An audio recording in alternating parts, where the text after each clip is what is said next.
This is TradeFlow News, bringing you relevant news and insights from around the world. TradeFlow News, enabling trade for SMEs and economies worldwide. These are some of the key topics that we will be looking into in today's program.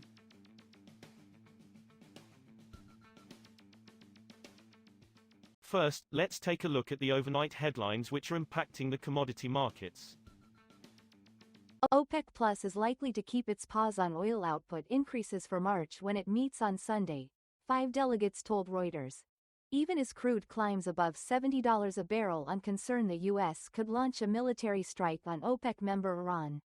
The meeting of 8 OPEC Plus members, which pump about half the world's oil, comes as Brent crude has risen to almost $72 a barrel, its highest since August, despite speculation that a supply glut would push prices down. The 8 producers raised production quotas by about 2.9 million barrels per day from April through December 2025, roughly 3% of global demand. They then froze further planned increases for January through March 2026 because of seasonally weaker consumption. A rare combination of rising fuel demand and expanding refining capacity is drawing global commodity traders to India, with firms such as Trafigura seeking long-term partnerships with state oil companies.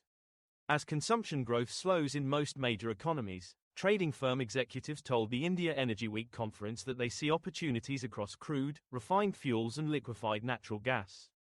"We see massive opportunities in India," said Sachin Gupta, chief executive of Trafigura India, pointing to strong demand for diesel, gasoline and liquefied petroleum gas and adding that India would be buying a lot of liquefied natural gas. Moving on to the top news in the energy sector. Power demand on the largest U.S. electric grid is expected to peak just shy of the all-time winter record on Friday, as the PJM interconnection region covering 1 in 5 Americans endures an unusually harsh and prolonged cold spell. PJM manages the flow of electricity across 13 Midwest and Mid-Atlantic states, and prices in the market affect the power bills for roughly 67 million people. The grid operator forecasted demand at a high of 141 gigawatts on Friday, with continued Arctic weather likely keeping electricity use high through February 2nd. PJM has so far navigated a snowstorm and 10 days of frigid weather without ordering any rolling blackouts. Oil prices dipped a few cents per barrel on Friday, consolidating recent gains and holding near 6-month highs on Friday, supported by nagging tensions between the U.S. and Iran.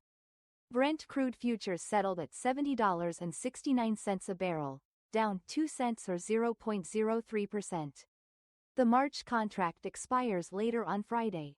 U.S. West Texas Intermediate crude finished at $65.21 a barrel, down 21 cents or 0.32%. On Thursday, oil prices hit their highest since early August. Multiple sources said U.S. President Donald Trump was weighing actions against Iran that included targeted strikes, raising concerns about supply disruptions. Next, we have the top news in metal markets.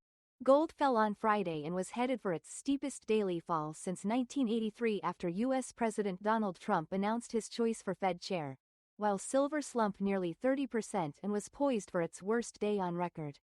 Spot gold dropped 9.5% to $4,883.62 per ounce at 1:57 p.m. Eastern Time, 18:57 GMT, after prices climbed to a record peak of $5,594.82 on Thursday.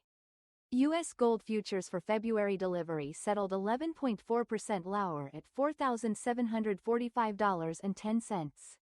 India on Sunday cut a range of tariffs on capital goods and raw materials in a push to cut its dependence on China for products essential to the energy transition and to reduce costs for exporters hit by U.S. trade policies. Customs duty reforms, analysts say, are critical to achieving India's $1 trillion goods export target, arguing that lower input costs would help firms integrate into global supply chains and attract investment diversifying away from China. Finance Minister Nirmala Sitharaman said India will cut the duty on capital goods needed to process critical minerals and make lithium-ion battery cells, which will aid the nation's energy transition efforts and wean it off China. We will now look at the top news in the agricultural sector. Chicago corn, soybean and wheat futures fell on Friday, pressured by profit-taking and a rebound in the US dollar, after the greenback reached a 4-year low on Tuesday. Market participants were adjusting positions at the end of the month and after a volatile trading week that saw record high precious metal prices in addition to the dollar slide. But on Friday, global stocks declined and rallies in precious metals cooled as the dollar rose. Grains and oilseed prices had climbed to multi-week highs this week on the back of a weaker dollar, but ample global supply has kept gains in check. That is all for today's news on commodity markets. Stay tuned to TradeFlow News as we continue to provide you with more updates. We also invite you to follow us on Twitter at TradeFlow News, which allows you to watch our program on your mobile device or desktop to receive information from there.